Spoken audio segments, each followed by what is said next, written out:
nobody needs introduction to Professor Shanta Sinha, neither to Sri Kailash Satyarthi ji, who was with us at the inaugural. Professor Shanta Sinha is, of course, well known to everybody in Hyderabad. She's a Magsaysay winner awardee, and she was also the first chairperson for the National Council for Children. And of course, everybody knows that she was a professor of political science at University of Hyderabad. Ma'am, it's all yours. I must first of all thank Hyderabad Literary Festival for inviting Kailash Satyarthi ji to the inaugural function and also a plenary session. It's really a delight to have you here. Kailash ji, may I call you Kailash? Yeah. Always you call me Kailash. I am not very comfortable with the G in any case. Even Shanta Ji doesn't sound Shanta. In the South, G is quite not so familiar. But Kailash, we are so glad that you have come here, and also that you have been my fellow traveler, that we have shared many important moments in our life of both victories as well as disappointments. And I'm so glad that you have been decorated with the Nobel laureate.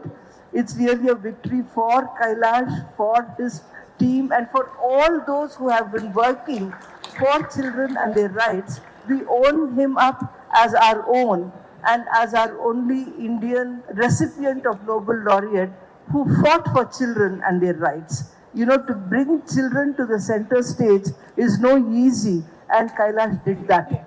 He brought center stage to the global policy makers, center stage to the Indian policy makers, and I think he eminently deserved the Nobel laureate, and he continuously works to it through his own book that he has just written about compassion and how important compassion is for bringing about transformation, for bringing about change. Compassion as a moral force, compassion as an energy. I do not want to even kind of summarize what he's saying. We have to listen to it from Kailash's own words. But I thought I should tell you about 2-3 things about why was Kailash decorated. I mean, it's so important. All of us know that he is a Nobel laureate, but I think we should know that he was the first person in the country to raise the issue of children, child labor, child trafficking in the early 80s. It was not even part of the public discourse. It was not even part of the public policy. Since there is not much time, I have about 10 questions, but I think I'll ask you only 3, but you can cover all in it. The first question I would like you to really ask you, not just question, but share, how did your decades of lived experience working with children help you concretize the idea of compassion? It's not just a feeling, but a practice. How did you make compassion an action? I tell you with all my honesty that this is not just me. When this prize was announced, it equally belongs to Shantaji, Benji, you, because it was the recognition of all these children of India and all these children of the world. It belonged to Venkatji sitting there. It belongs to many other people sitting here. Chandanaji, Vittal Raoji, so many people whom I worked with, and I was fortunate that I had such great people beside me, and we walked together. So this is one.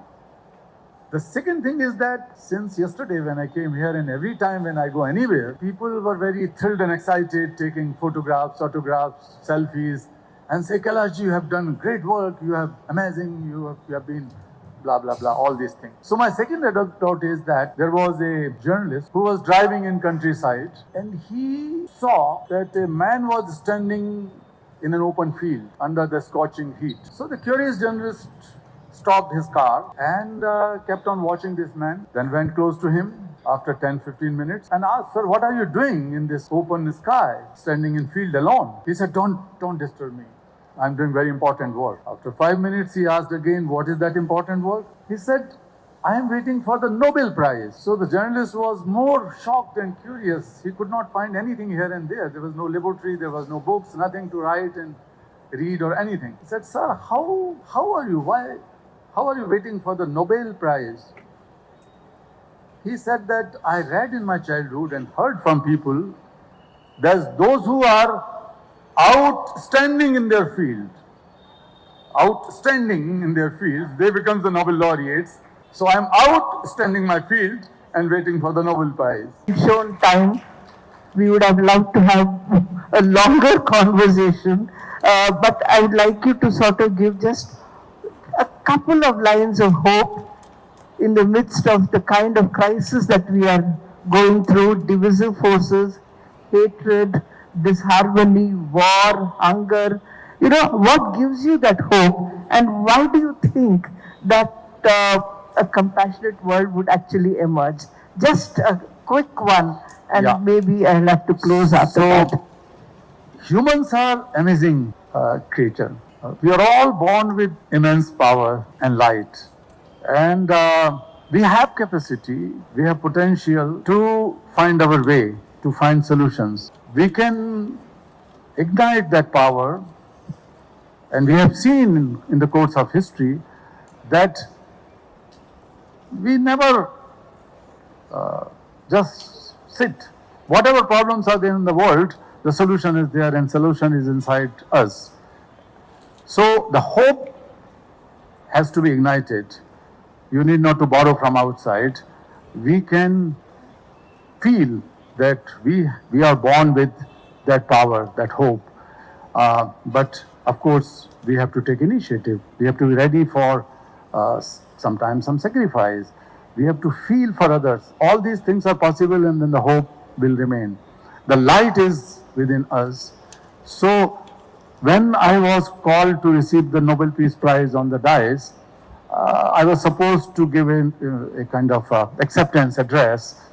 And that is something which is heard by over 1 billion people, the Nobel Peace Prize acceptance speech globally.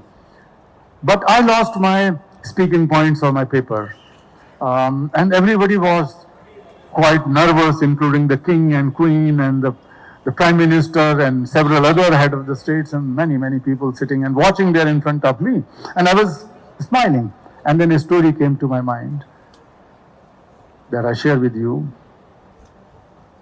There was a heavy fire broken out in jungle. All the animals and birds, including King Lion, rushed out. They were leaving that forest and running for a safer shelter. Then Lion suddenly saw a tiny hummingbird flying straight towards the flames, towards the fire. He stopped for a while and he shouted, "What are you doing? Going to commit suicide? What are you doing?" She said, "Sir, I am born and grew up here. I am going to extinguish this fire. I cannot leave it like that." So more surprisingly, he asked that, "You are such a tiny bird. How would you do it?" And she answered, "Sir, look at my beak. Look at my beak. I am carrying a drop of water. I am doing my bit." And she flew. Rest is the legend. I said that this is the story of that bird. This is story of me. This is story of each one.